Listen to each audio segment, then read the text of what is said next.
سبحان الذي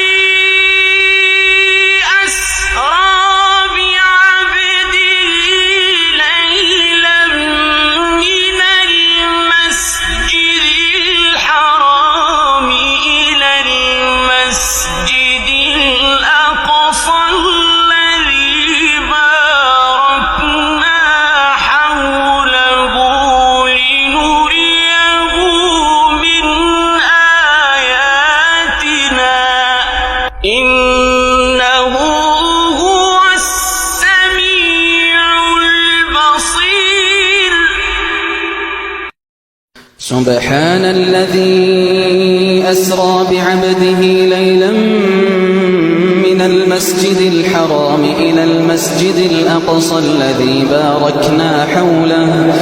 الذي باركنا حوله لنريه من آياتنا إنه هو السميع البصير.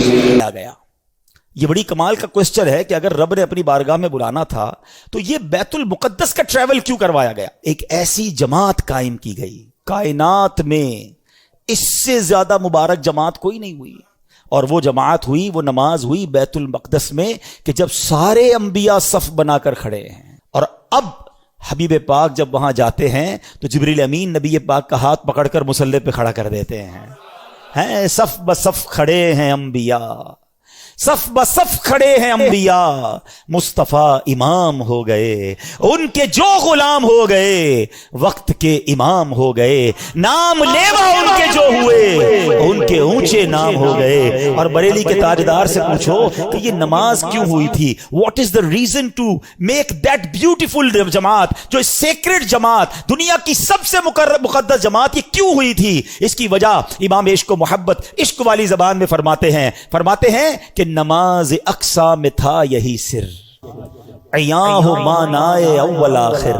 کہتے جو اقصا میں جماعت ہوئی تھی نا، اس میں ایک راز تھا، اور وہ راز یہ تھا کہ پتہ چل جائے کہ اول کون ہے، آخر کون ہے، افضل کون ہے، مفضول کون ہے، آقا کون ہے اور اس کے پیچھے کون ہے. سبحان اللہ. کہتے نماز اقصا میں تھا یہی سر، عیاں ہو مانائے اول آخر، ہے دست بستہ پیچھے حاضر، جو سلطنت آگے کر گئے تھے، جو پہلے سلطنت انبیاء کر گئے، وہ سارے ہاتھ باندھ کر پیچھے کھڑے ہیں. سب کو بتا دیا گیا کہ رب کا حبیب کون ہے، سب کا آقا کون ہے. گویا یہ منظر اس وقت ظاہر ہو گیا کہ خلق سے اولیاء، اولیاء سے رسول، اور رسولوں سے اعلیٰ، اور رسولوں سے اعلیٰ.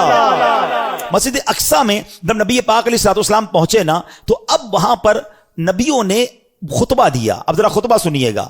سب سے پہلے حضرت ابراہیم نے خطبہ دیا، الحمدللہ الذی اتخذنی خلیلا. تمام تعریفیں اس اللہ پاک کے لیے جس نے مجھے اپنا خلیل بنایا. حضرت موسیٰ علیہ السلام نے خطبہ دیا، الحمدللہ الذی کلمنی تکلیما. تمام تعریف اللہ پاک کے لیے جس نے مجھے کلام کا شرف بخشا. تیسرا خطبہ دیا حضرت داؤد علیہ السلام نے.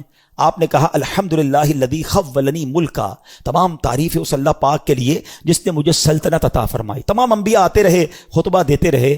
اب جب نبی پاک علیہ السلام کی باری آتی ہے، اللہ کے حبیب کی باری آتی ہے، آپ نے فرمایا الحمدللہ الذی ارسلنی رحمتا للعالمین. تمام تعریفیں اس رب کے لیے جس نے مجھے رحمت بنا کر بھیجا. اسی خطبے کے دوران سنو اے امتیوں، تمہارے آقا تمہیں اس شاندار محفل میں بھی نہیں بھولے.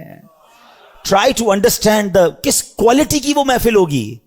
کائنات کے سارے بہترین، سب سے بہترین افراد جمع ہیں، اللہ کے حبیب خطبہ دے رہے ہیں، اور آڈینس کون ہے؟ انبیاء ہیں. سب اپنی اپنی بات کر گئے نا. سنو نبی پاک نے آگے کیا فرمایا. اللہ کے نبی کہتے تمام تعریفیں اس اللہ پاک کے لیے جس نے میری امت کو بہترین امت بنایا، جو لوگوں کے لیے نکالی گئیں. تمام تعریفیں اس اللہ پاک کے لیے ہیں جس نے میری امت کو سب سے افضل بنایا. تمام تعریفیں اس اللہ پاک کے لیے ہیں جس نے میری امت کو اول بھی بنایا. اول کیوں؟ کہ ساری امتوں میں سب سے پہلے جنت میں نبی پاک کی امت جائے گی، اور میری امت کو آخر بھی بنایا کہ یہ امت دنیا میں آنے کے اعتبار سے سب سے آخری امت ہے. اللہ اللہ، ایسی محفل تھی. اور آقا ذکر کس کا کر رہے ہیں؟ پہلے سوچو ذکر کرنے والا کون ہے، سننے والا کون ہے، اور ذکر کس کا ہو رہا ہے. پھر ہم کیوں نہ کہیں کہ میری خوش قسمتی، میں تیرا امتی، تو کجا من کجا. کیسا روحانی تعلق ہے, ہم میں سے تو کوئی اس وقت پیدا بھی نہیں ہوا تھا, کروڑوں اربوں امتی نے بعد میں آنا تھا.